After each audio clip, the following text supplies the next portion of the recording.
Hello दोस्तों, हमारा नाम हिमांशु ब्रह्मणिया है और आपके चैनल का नाम है हिमांशु ब्रह्मणिया स्टडी पॉइंट। तो जैसे आपको पता है कि हमारी जो गीतांजलि क्लासेस है उस पर नियमित रूप से हमारी कक्षाएं चल रही हैं। तो जो भी विद्यार्थी नियमित रूप से हमारे से जुड़ना चाहता है और वास्तव में लगन से पढ़ना चाहता है और यूपीएससी को क्रैक करना चाहता है ना, यूपीएससी के थ्रू जितने भी एग्ज़ाम निकलते हैं सबको क्रैक करना चाहता है ना, तो आप हमें गीतांजलि क्लासेस पर हमारे से नियमित रूप से जुड़ सकते हैं। ठीक है, आपको गूगल प्ले स्टोर से डाउनलोड करना होगा। ठीक है, आ रही है बात समझ में। अब हम आर ओ का क्रैश कोर्स भी कराएंगे। ठीक है, साथ में BEO यानी कि खंड शिक्षक अधिकारी का क्रैश कोर्स भी कराया जाएगा आपको, है ना। आपको डिस्क्रिप्शन में सब चीज़ें मिल जाएंगी। क्लियर पॉइंट, आ रही है बात समझ में। ठीक है, तो आप अगर एडमिशन लेना चाहते हैं तो आप गीतांजलि क्लासेस एप्लीकेशन पर जुड़ सकते हैं। ठीक है, हम आपको डिस्क्रिप्शन में पूरा ब्यौरा दे देंगे, आप उसको पढ़ लीजिएगा। ठीक है, आइएगा स्टार्ट करते हैं। आज बहुत ही महत्वपूर्ण टॉपिक है और यहाँ से देखिएगा ये सब रटने वाला है। आज का जो टॉपिक है पूरी तरह से रटने वाला है, इसमें कोई समझने वाली कोई बात नहीं है। आंकड़े हैं, आपको रटने हैं और यहाँ से निश्चित ही प्रश्न पूछा जाएगा। हम बोल रहे हैं हमेशा वन रिपोर्ट से प्रश्न आते हैं। ठीक है, इससे वन रिपोर्ट से। तो आज हम वन रिपोर्ट, उत्तर प्रदेश की वन रिपोर्ट पढ़ लेंगे और साथ में उत्तर प्रदेश में जो वन है, वनस्पतियां हैं, उनके बारे में भी जान लेंगे। ठीक है, आइए तो स्टार्ट करते हैं, देरी नहीं करते हैं। देखिएगा ये क्या है, ये उत्तर प्रदेश क्या है, उत्तर प्रदेश। Clear point. अगर आपसे प्रश्न पूछा जाए कि वास्तव में उत्तर प्रदेश में किस प्रकार की, बिल्कुल ध्यान सुनना है, किस प्रकार के वन पाए जाते हैं, तो आपका आंसर होगा उष्णकटिबंधीय वन। आपका आंसर क्या होगा, उष्णकटिबंधीय वन। आंसर को बिल्कुल ध्यान सुनिएगा। अगर आपसे पूछा जाए कि कितने प्रकार के वन पाए जाते हैं, तो आप कहेंगे कि उत्तर प्रदेश में 3 प्रकार के वन पाए जाते हैं। कौन कौन से वन है, बिल्कुल ध्यान समझिएगा। देखिएगा, उष्णकटिबंधीय नम्र पर्णपाती वन, दूसरा है उष्णकटिबंधीय शुष्क पर्णपाती वन, और तीसरा है उष्णकटिबंधीय, ठीक है, कटीले झाड़ियां। तो किस प्रकार के वन पाए जा रहे हैं, उष्णकटिबंधीय वन पाए जा रहे हैं। लेकिन कितने प्रकार के पाए जा रहे हैं, तो 3 प्रकार के पाए जा रहे हैं। कौन कौन से, उष्णकटिबंधीय नम्र पर्णपाती वन, उष्णकटिबंधीय शुष्क पर्णपाती वन और उष्णकटिबंधीय कटीली झाड़ियां। ठीक है, होता क्या है वास्तव में, बिल्कुल ध्यान समझिएगा। नम्र पर्णपाती वन का मतलब यह है जहां पर नमी अधिक है, जहां पर नम्र अधिक है यानी कि नमी की मात्रा अधिक है, तो वहां पर इस प्रकार के वन पाए जाते हैं। बिल्कुल ध्यान से सुनना है, इस प्रकार के वन पाए जाते हैं जिनके पत्ते गिरते हैं, जिनके पत्ते गिरते हैं। पर्णपाती का मतलब होता है, पर्ण माने होता पत्ता और पाती माने होता है गिरना, यानी कि जिनके विभिन्न विभिन्न मौसमों में, है ना, समय में क्या होता है, पत्ते गिर जाते हैं, है ना। आ रही है बात समझ में। लेकिन किस क्षेत्र में होते हैं, नमी में होते हैं। किसमें होते हैं, नमी वाले क्षेत्र में होते हैं। उन्हें हम क्या कहते हैं, उष्णकटिबंधीय नमी पर्णपाती वन कहते हैं। तो आपके यहाँ सबसे ज्यादा वर्षा कहाँ होती है, भाबर और तराई के क्षेत्र में होती है ना। भाबर और तराई के क्षेत्र में होती है ना, महाराजगंज तक होती है। आ रही है बात समझ में, तराई का क्षेत्र। अब नम्र पर्णपाती जो वन है, वास्तव में उसके जो प्रमुख वन है यानी कि जो वृक्ष हैं वे आपसे पूछे जाते हैं। तो साल है, बेर है, गुल्लर है, पलास है, महुआ है, आंवला है, जामुन है, बांस है ना। तो ये आपको बार बार परीक्षाओं में पूछे जाते हैं। इसमें से इंपोर्टेंट हम बता देते हैं आपको।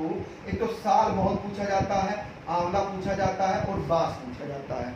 बहुत ही महत्वपूर्ण है तीनों। दूसरा समझिएगा, अब मध्यवर्ती और मैदानी क्षेत्र यानी कि गंगा यमुना का जो दोआब का क्षेत्र है ना।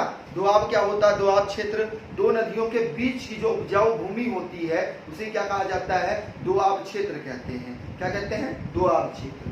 तो मध्य यूपी और मैदानी क्षेत्र में, मध्य यूपी और मैदानी क्षेत्र में कैसे वन पाए जाते हैं, शुष्क पर्णपाती। शुष्क का मतलब ये है कि वहां पर नमी की मात्रा कम है ना, क्या है, नमी की मात्रा कम है अपेक्षाकृत, तो इसीलिए इसको क्या कह दिया गया है, शुष्क कह दिया गया है ना। जिसमें नमी की मात्रा कम होती है उसको क्या कहते हैं, शुष्क कहते हैं।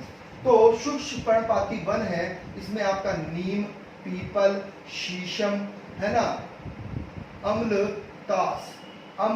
तास और बेल। ठीक है। वास्तव में जो मध्य भारत में, मध्य उत्तर प्रदेश में रहने वाले हैं, है ना, तो उन्हें उनके आसपास जितने भी वन पाए जाते हैं वो देखते हैं आम का, अमरूद का, है ना, ये सब क्या है वास्तव में, ये वास्तव में शुष्क पर्णपाती वन है। आम, अमरूद, जितने भी आप फलों को देख रहे हैं अपने आसपास के क्षेत्र में, मध्य यूपी में जो रहने वाले हैं, मैदानी क्षेत्र में जो रहने वाले हैं, उनके आसपास के जो वृक्ष हैं वह कैसे वृक्ष हैं, शुष्क पर्णपाती वृक्ष। ठीक है।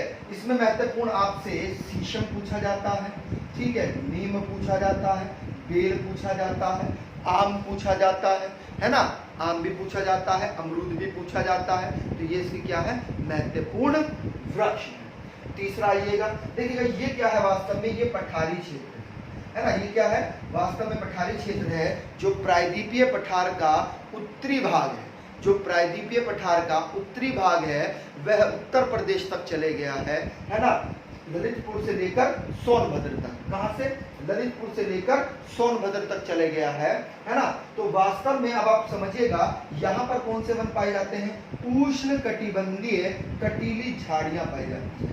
उष्ण कटिबंधीय कटीली झाड़ियां पाई जाती हैं, बिल्कुल ध्यान से समझना है।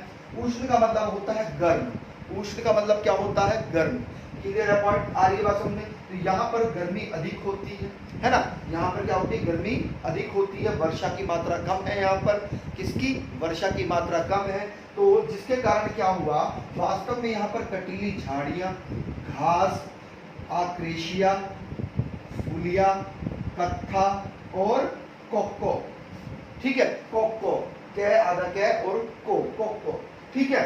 अब झाड़ियाँ, कटीली झाड़ियों का मतलब आप क्या समझ रहे हैं, देखिएगा होता क्या है, प्रकृति जो वन है, हर कोई क्या करता है, प्रतिस्पर्धा करता है जीने के लिए, अपने जीवन को आगे बढ़ाने के लिए क्या करता है, प्रतिस्पर्धा करता है ना। तो उसके कारण होता क्या है, वास्तव में पहले कटीली झाड़ियां नहीं थी, उन पर भी क्या थे, वास्तव में पत्ते थे।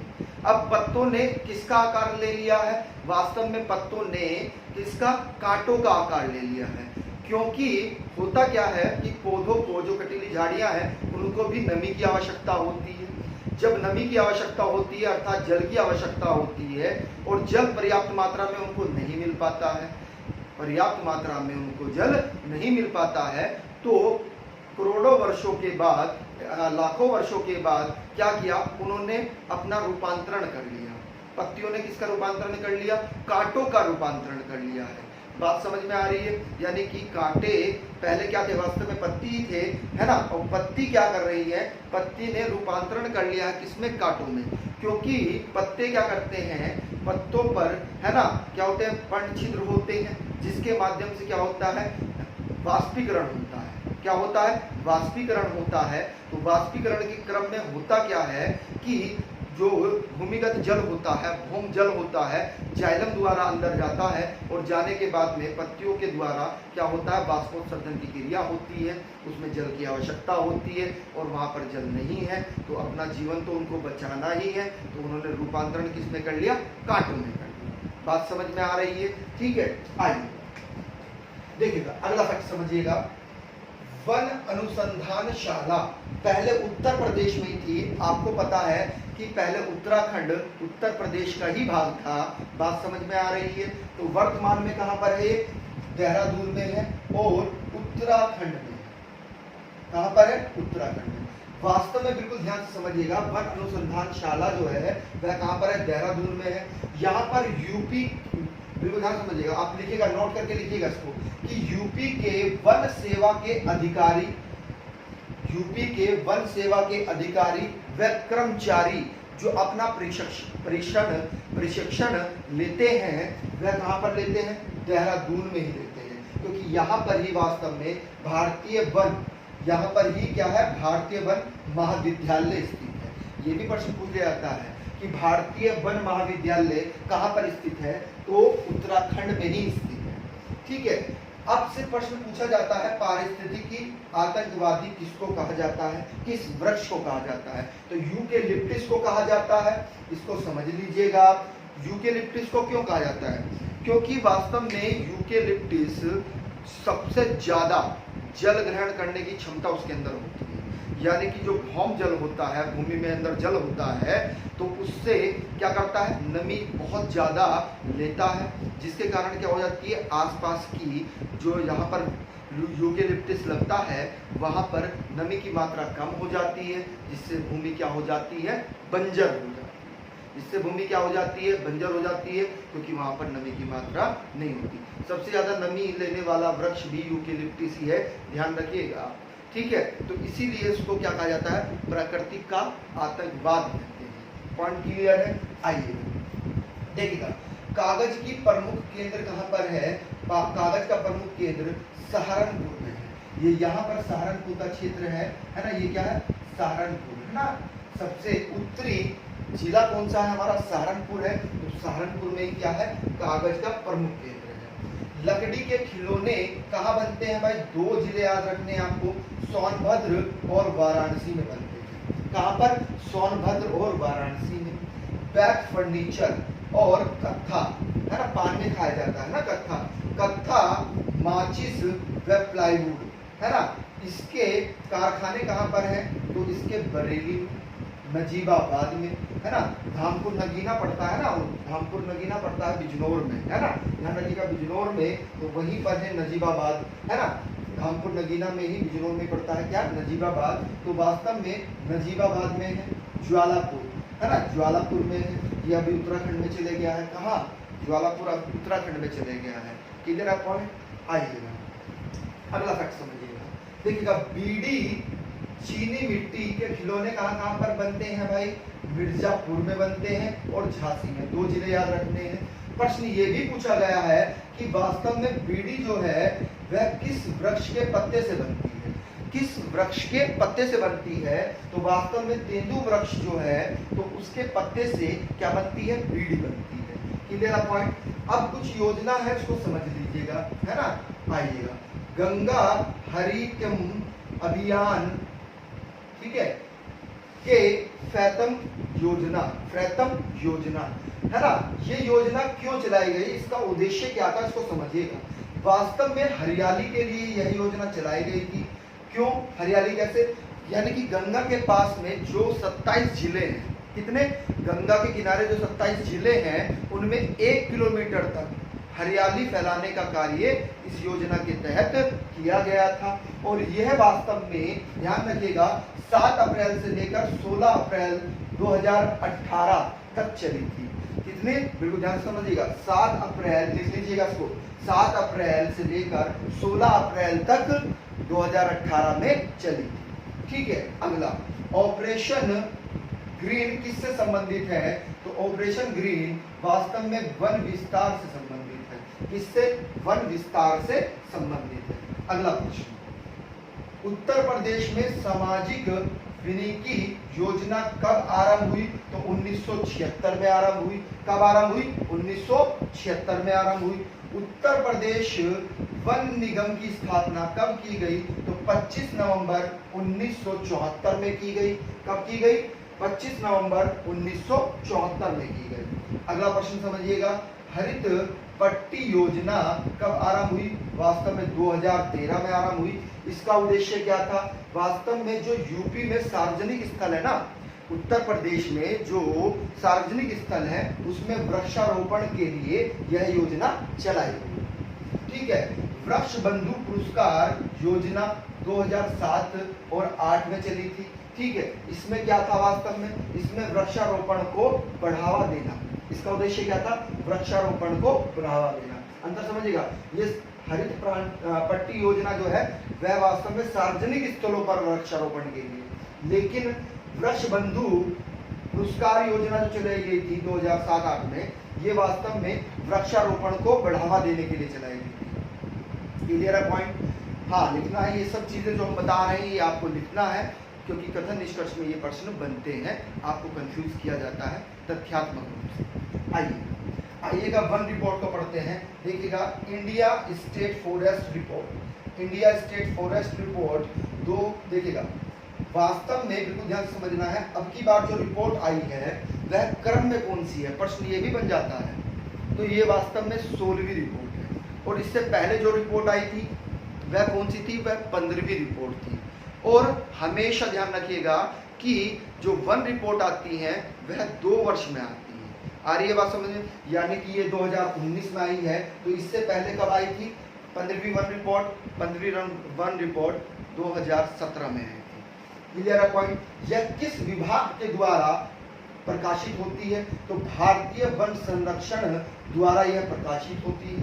ठीक है, अब की बार बहुत इंपॉर्टेंट फैक्ट है ये हमें लग रहा है कि पूछा जा सकता है, क्योंकि अब की बार ही हुआ, पहली बार ही हुआ है ये वन रिपोर्ट में।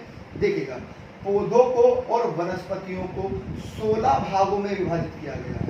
इससे पहले विभाजित नहीं किया जाता था, लेकिन अब की बार पौधों को और किसको, वनस्पतियों को 16 भागों में क्या किया गया है, विभाजित किया गया है।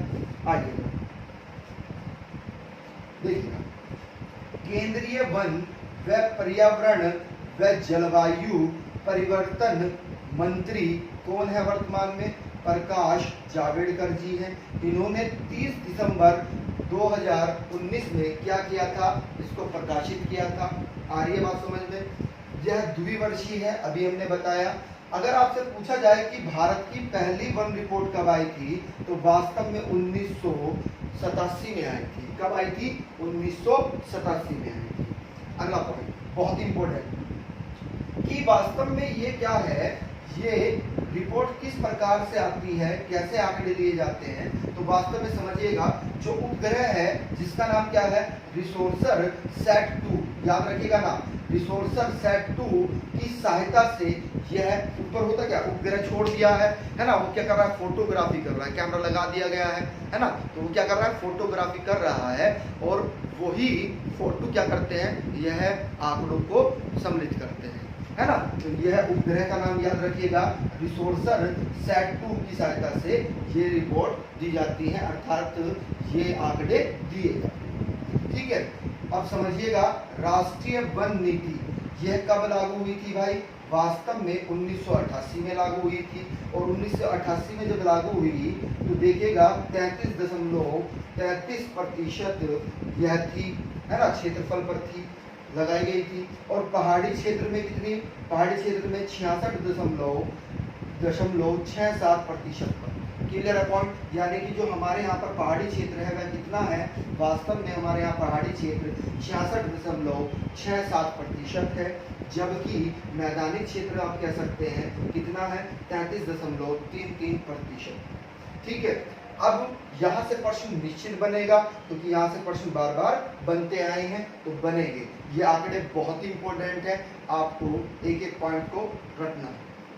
आइएगा देखिएगा, क्षेत्रफल प्रतिशत के आधार पर सर्वाधिक वन जिले कौन से हैं उत्तर प्रदेश में? तो सोनभद्र, है ना, सोनभद्र है।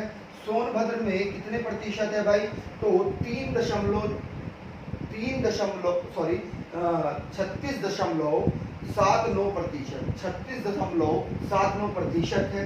और अगर हम वर्ग किलोमीटर की बात करें तो कितना वर्ग किलोमीटर क्षेत्र है भाई? तो 2540, कितना, 2540.29 वर्ग किलोमीटर है। क्लियर है पॉइंट?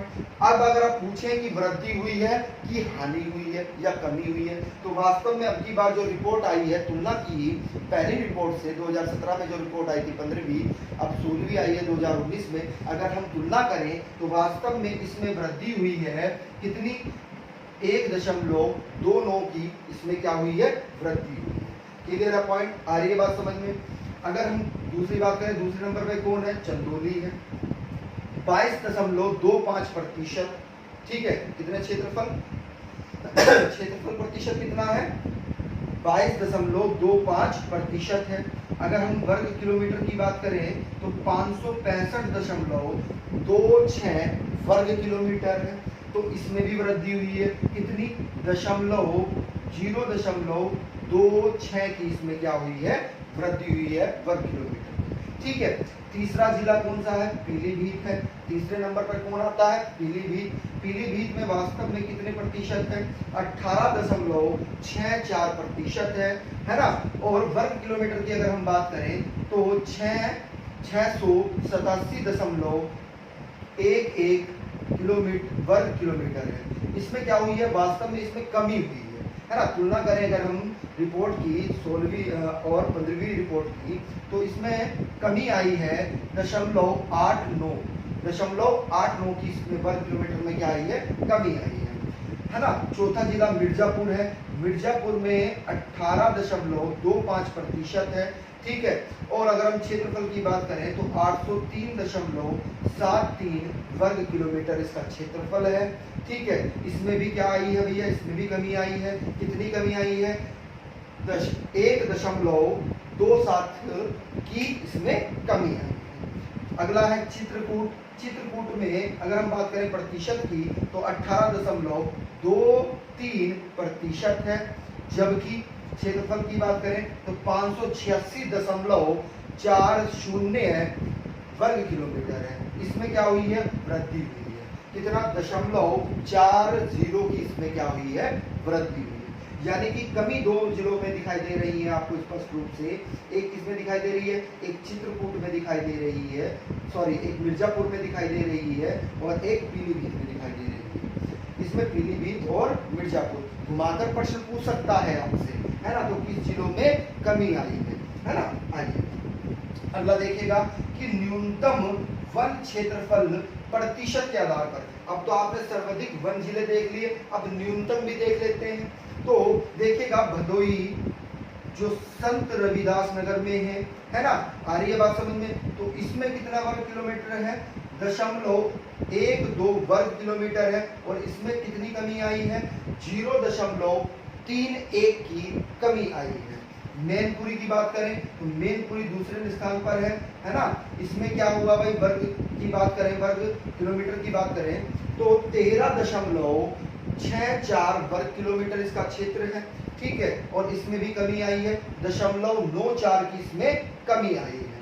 देवरिया की बात करें, देवरिया का जो क्षेत्रफल है वह 15.21 वर्ग किलोमीटर है। इसमें भी कमी आई है, 0.60% की कमी आई है भाई, ठीक है। ये यहाँ पर वास्तव में प्रतिशत है ना। ये क्या है? वास्तव में प्रतिशत है। इन प्रतिशतों की कमी आ रही है, ठीक है। बदायूं में क्या है भाई? बदायूं का क्षेत्रफल कितना है? 32.04 वर्ग किलोमीटर है। और इसमें भी कमी आई है। कितने प्रतिशत की कमी आई है? वास्तव में 0.26% की इसमें कमी आई है, ठीक है। मऊ की बात करें हम तो यह 11 वर्ग किलोमीटर के क्षेत्र में है और इसमें भी कमी आई है। कितनी कमी आई है? 0.64% की कमी आई है। अब आपसे प्रश्न जो बनता है, बिल्कुल ध्यान समझिएगा, ये प्रश्न बहुत इंपॉर्टेंट है कि उत्तर प्रदेश में अभिलेखित वन क्षेत्रफल यानी कि रिकॉर्ड रहता है ना। उत्तर प्रदेश में जो रिकॉर्ड रहता है लिखित रूप में, है ना, उसे ही क्या कहा जाता है? वास्तव में उसे ही ग्रीन वॉश कहते हैं। क्या कहते हैं? Green wash. ये प्रश्न भी पूछा जाता है, ध्यान रखिएगा। यानी कि जो रिकॉर्डेड फॉर्म में हमारे पास में आंकड़े रहते हैं उसी क्या कहा जाता है? ग्रीन वॉश कहा जाता है। क्या कहा जाता है? Green wash. तो इसमें अब बिल्कुल ध्यान से समझिएगा, तो रिकॉर्डेड फॉर्म में जो हमारा क्षेत्रफल है उत्तर प्रदेश का वह कितना है? वह देखिएगा 16,582 यानी कि 16,582 वर्ग किलोमीटर हमारा क्या है? क्षेत्रफल है रिकॉर्डेड फॉर्म में। आ रही है बात समझ में? रिकॉर्डेड फॉर्म में आपसे प्रश्न ऐसे भी बन सकता है कि ग्रीन वॉश के अंतर्गत उत्तर प्रदेश का क्षेत्रफल कितना है? तो 16,582 वर्ग किलोमीटर है। क्लियर है पॉइंट? अगर हम क्षेत्रफल की बात करें तो भारत के कुल क्षेत्रफल से कितना है? वास्तव में उत्तर प्रदेश के कुल क्षेत्रफल में कितना है? तो 6.88% है, ठीक है। ये 3 कैटेगरीज में होता है। कितनी? 3 कैटेगरीज में होता है। तीनों कैटेगरीज हमने लिखी हुई है, देखिएगा। आरक्षित वन क्षेत्र, तो आरक्षित वन क्षेत्र कितने प्रतिशत में है? तो 72.79% में है। जबकि संरक्षित वन क्षेत्र जो है वह कितने में है, वह 6.98% में है। जबकि अवर्गीकृत वन जो है वह कितने हैं वास्तव में, यानी कि उन्हें किसी वर्ग में नहीं रखा गया है, तो वह क्या है 20.23% है। आपको पता होगा कि वृक्षावरण और वन आवरण, वृक्षावरण और वन आवरण एक साथ लिए जाते हैं, वह कुल आवरण में आता है, लेकिन झाड़ियों को इनमें नहीं शामिल किया जाता, झाड़ियों को इनमें शामिल नहीं किया जाता है कुल आवरण में, ध्यान रखिएगा। ठीक है, आइएगा अगला प्रश्न देखिएगा। क्षेत्रफल के आधार पर, यहाँ पर हमने प्रतिशत के आधार पर पढ़ा था, यहाँ पर क्षेत्रफल के आधार पर आ गया है कि क्षेत्रफल के आधार पर सर्वाधिक जिले कौन कौन से हैं जहाँ पर वन है। तो सोनभद्र है, कितने वर्ग किलोमीटर में है भाई, 2540.29 वर्ग किलोमीटर में है, वन पाए जाते हैं। जबकि लखीमपुर खीरी जो है उसमें कितने क्षेत्र में वन पाए जाते हैं, तो 1273.06 वर्ग किलोमीटर में पाए जाते हैं। जबकि मिर्जापुर के कितने क्षेत्र में वन पाए जाते हैं, तो 803.73 वर्ग किलोमीटर में वन पाया जाता है। जबकि पीलीभीत की अगर हम बात करें, ये क्रम से है, हमने 5 क्रम से लिखे हैं, ध्यान रखिएगा, इधर भी 5 क्रम से लिखे हैं, इधर भी 5 क्रम से लिखे हैं और इधर भी 5 क्रम से लिखे हैं। पहले स्थान पर सोनभद्र, दूसरे स्थान पर लखीमपुर खीरी और तीसरे पर मिर्जापुर और चौथे पर पीलीभीत। पीलीभीत में वास्तव में 687.11 वर्ग किलोमीटर पर वन है। जबकि चित्रकूट की बात करें तो चित्रकूट में 586.40 वर्ग किलोमीटर पर वनावरण है। ठीक है, आ रही है बात समझ में। चलिए, न्यूनतम वन क्षेत्र वाले जिले, न्यूनतम वन क्षेत्र वाले जिले कौन कौन से हैं, तो भदोही है भाई जो संत रविदास में है ना, कितना 312 वर्ग किलोमीटर, कितना 312 वर्ग किलोमीटर। ठीक है, उससे ऊपर कौन सा है, फिर मऊ है, ठीक है, 11 वर्ग किलोमीटर है। ठीक है, मैनपुरी कितना है, 13.64 वर्ग किलोमीटर है। फिर उसके बाद में कितना है, सॉरी यहाँ पर दशमलव आएगा, 3.23 वर्ग किलोमीटर। ठीक है, आ रही है बात समझ में। संत कबीर नगर में वास्तव में कितना है, तो 14 वर्ग किलोमीटर में यहाँ पर वन पाया जाता है। देवरिया में कितना है, 15.21 वर्ग किलोमीटर में यहाँ पर वन पाया जाता है। देखिएगा, कुल वृक्षावरण तथा वनावरण कितना है उत्तर प्रदेश में, ये प्रश्न बहुत इंपॉर्टेंट बनेगा आपका।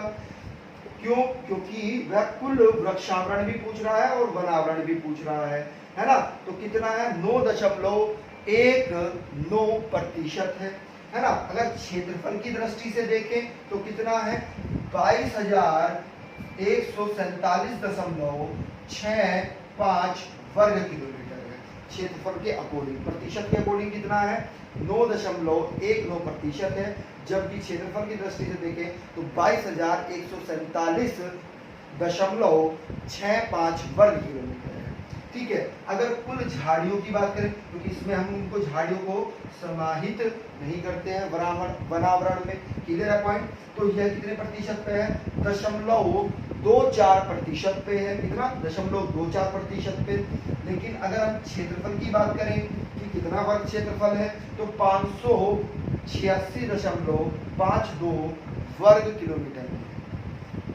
अब वास्तव में 3 कैटेगरीज में और बांटा जाता है इनको वनों। देखिएगा, एक होता है अति सघन वन, है ना, एक होता है मध्यम सघन वन, एक होता है खुले वन।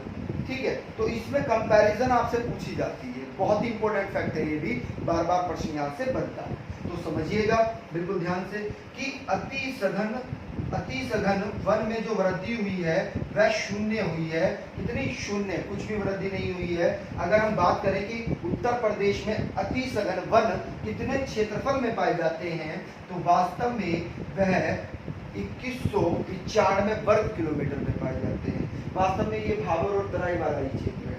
ठीक है। और प्रतिशत में अगर बात करें तो 0.91% में पाए जाते हैं। अगर हम बात करें कि जिला कौन सा रहेगा पहले स्थान पर, तो लखीमपुर खीरी रहेगा, पीलीभीत के पास ही है लखीमपुर खीरी, है ना, तो वहां पर है। अगर हम बात करें कि मध्य सघन वन में वृद्धि, ठीक है, तो वास्तव में 11 वर्ग किलोमीटर में, कितने में, 11 वर्ग किलोमीटर में। और अगर हम कुल क्षेत्रफल की बात करें कि कितना क्षेत्रफल है, तो 4060 वर्ग किलोमीटर है, 4060 वर्ग किलोमीटर है। अगर हम प्रतिशत में बात करें तो 1 है ना, कितना, 1.69%, है ना, क्या हुई है, वृद्धि हुई है भाई। कितनी वृद्धि हुई है भाई, 1.69% क्या हुई है, वृद्धि हुई है। और सोनभद्र में है, दूसरा स्थान किसका, सोनभद्र में, इसका मध्यम वन में वृद्धि है, ठीक है। खुले वन में अगर हम वृद्धि की बात करें तो वास्तव में 116 किलोमीटर में, ये वर्ग किलोमीटर में वृद्धि हुई है। अगर हम बात करें कि कितने क्षेत्रफल में हुई है, तो क्षेत्रफल आपको याद रखना है कि 8206 वर्ग किलोमीटर इसका क्या है, क्षेत्र है, ठीक है। प्रतिशत वृद्धि कितनी हुई है, प्रतिशत वृद्धि आपकी 3.41% हुई है, 3.41% इसमें वृद्धि हुई है। और इसमें भी सोनभद्र पहले स्थान पर, ठीक है। झाड़ियों में कुल वृद्धि कितनी हुई है भाई, तो कोई वृद्धि नहीं हुई है, बल्कि गिरावट आई है। क्या आई है, बल्कि गिरावट आई है, अच्छी बात है ना। और कितने क्षेत्रफल पे है ये, 163 वर्ग किलोमीटर क्षेत्रफल पर। उत्तर प्रदेश में वन क्षेत्र में वृद्धि कितनी हुई है, ये बहुत इंपॉर्टेंट बनेगा भाई आपके लिए, ये बहुत ज्यादा इंपॉर्टेंट बनेगा, इसको नोट करके लिखिएगा। 126.65 वर्ग किलोमीटर, 126.65 वर्ग किलोमीटर में क्या हुई है, उत्तर प्रदेश में वन क्षेत्र में वृद्धि। क्लियर पॉइंट, आगे आइएगा। ये सब आंकड़े हैं, आपको रटना है, इसमें समझाने वाली कोई बात नहीं है, ठीक है ना। आइएगा, उत्तर प्रदेश में कुल क्षेत्र, यानी कि उत्तर प्रदेश का अगर हम कुल क्षेत्र की बात करें तो वास्तव में 2,40,928 वर्ग किलोमीटर है, कुल बात कर रहे हैं, है ना। और भारत का कितना प्रतिशत रखता है ये, वास्तव में भारत का 7.33% यह रखता है उत्तर प्रदेश, ठीक है। अब यूपी में वनावरण की बात करें तो वनावरण क्षेत्र कितना है, तो वास्तव में उत्तर प्रदेश में वनावरण क्षेत्र 14,805.65 वर्ग किलोमीटर है, ठीक है। और प्रतिशत की बात करें तो वास्तव में 6.15% है। उत्तर प्रदेश का कितना प्रतिशत भाग वनावरण है, तो 6.15% भाग क्या है, वनावरण है, यानी कि वनों से घिरा हुआ। उत्तर प्रदेश वन रहित क्षेत्र, भाई इसमें से 100 में से आप ये घटाएंगे तो आपको क्या मिल जाएगा, ये मिल जाएगा, तो 93.61%, 93.61%। Clear point. अब उत्तर प्रदेश में वृक्षावरण की बात करें तो वृक्षावरण क्षेत्र कितना है, तो 7,342 वर्ग किलोमीटर है। अगर प्रतिशत में बात करें तो 3.04% है, 3.04% है।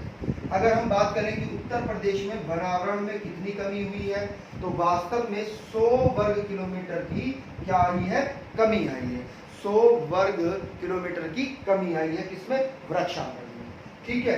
अगर हम बात करें कि पनबिल रिपोर्ट की तुलना में कितनी वृद्धि हुई है, तो वास्तव में यह है 126, बिल्कुल ध्यान समझना है, 126 वनावरण की बात हो रही है यहाँ पर, कुल वनावरण की, है ना।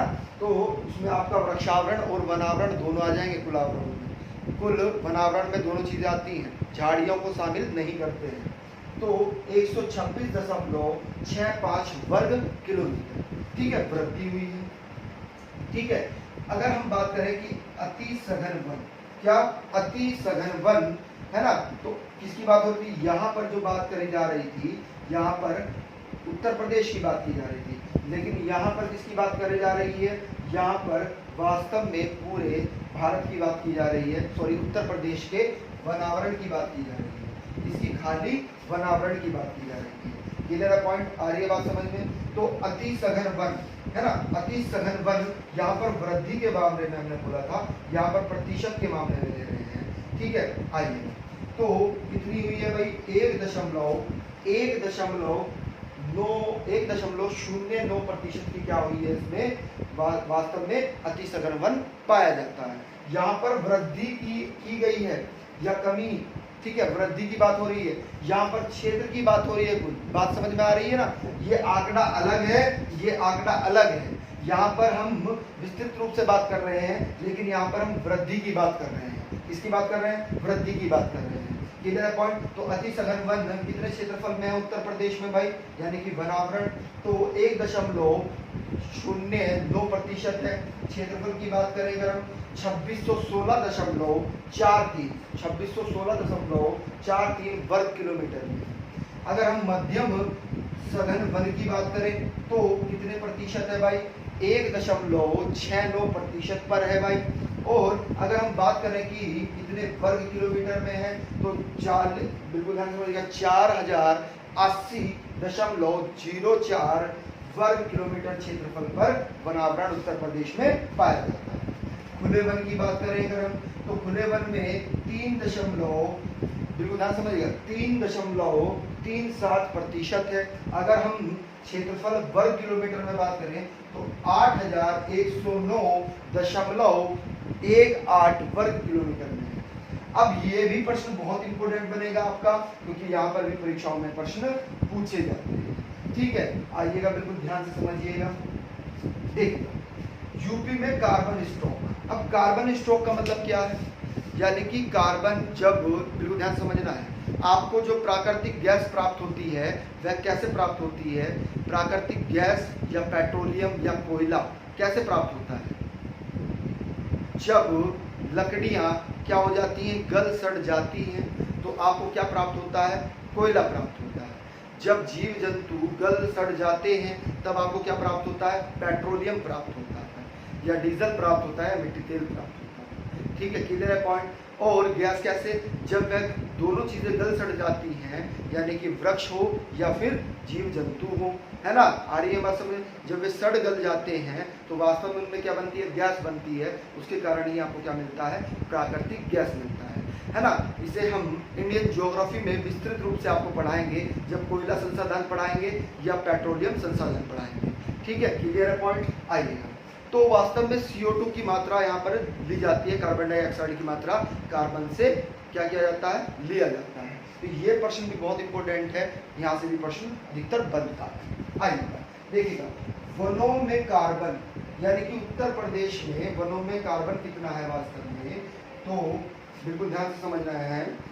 उत्तर प्रदेश में कार्बन, बिल्कुल सही, उत्तर प्रदेश में कार्बन तो 115, बिल्कुल ध्यान समझना है, ये आंकड़ा याद रखना है भाई, 115.69 मिलियन टन की बात कर रहे हैं, मिलियन टन है, जो कितने CO2 के बराबर है, तो वास्तव में 424, बिल्कुल ध्यान समझिएगा, 424.20 मिलियन टन CO2 के बराबर।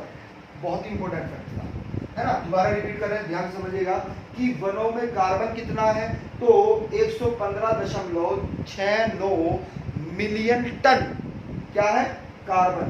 क्लियर पॉइंट, आ रही है बात समझ में। यह किसके बराबर है, यह वास्तव में 424.20 मिलियन टन CO2 यानी कि कार्बन डाइऑक्साइड के बराबर है। बहुत ही इंपॉर्टेंट फैक्ट है, पूछे जाते हैं। देखिएगा, उत्तर प्रदेश में देश का कुल वन आवरण कार्बन स्टॉक, यानी कि उत्तर प्रदेश में देश का कितना, बात को समझिएगा, कितना कुल वन कार्बन स्टॉक है, तो वास्तव में 1, बिल्कुल इंपॉर्टेंट फैक्ट है ये भी, 1.62%, 1.62%। 100% प्रश्न आने हैं यहाँ से, बोल रहे हैं यूपीएससी में 100%। बीईओ में 100%, आरओ में 100% पर्सन आएगा, कंफर्म है। ठीक है, देखिएगा उत्तर प्रदेश में वृद्धि कुल वन कार्बन स्टॉक, यानी कि उत्तर प्रदेश में जो वृद्धि हुई है इसमें कुल वन कार्बन स्टॉक में, तो वह कितनी वृद्धि हुई है, तो वास्तव में 1.77% की क्या हुई है, इसमें वृद्धि हुई है। बात समझ में आ रही है? यहाँ से प्रश्न पूछा जाता है, कार्बन स्टॉक बहुत इंपॉर्टेंट है। अब देखिएगा उत्तर प्रदेश में प्रथम वन नीति कब लागू की गई थी वास्तव में, तो 1952 में लागू की गई थी। क्लियर आ रही है बात समझ में? उत्तर प्रदेश सरकार द्वारा भारतीय वन अधिनियम 2000 में एक अधिनियम बना था, ध्यान रखिएगा उसका नाम क्या था, उसका नाम था भारतीय वन अधिनियम 2000, भारतीय अधिनियम 2000 उसका नाम था। तो वह उत्तर प्रदेश सरकार द्वारा लागू कब किया गया, तो अप्रैल 2001 में लागू किया। बना कब था, 2000 में, लेकिन लागू कब किया गया, 2001 में, अप्रैल के महीने में। पॉइंट क्लियर है? बात समझ में आ रही है? अगर वीडियो आपको अच्छा लगा हो तो इसे आप मुझे कमेंट और है ना लाइक के माध्यम से बताइएगा। ठीक है, और जो नए व्यूवर्स हैं जो हमारा चैनल देख रहे हैं वो चैनल को सब्सक्राइब कर लें और बेल आइकन ऑन कर लें। ठीक है, थैंक यू।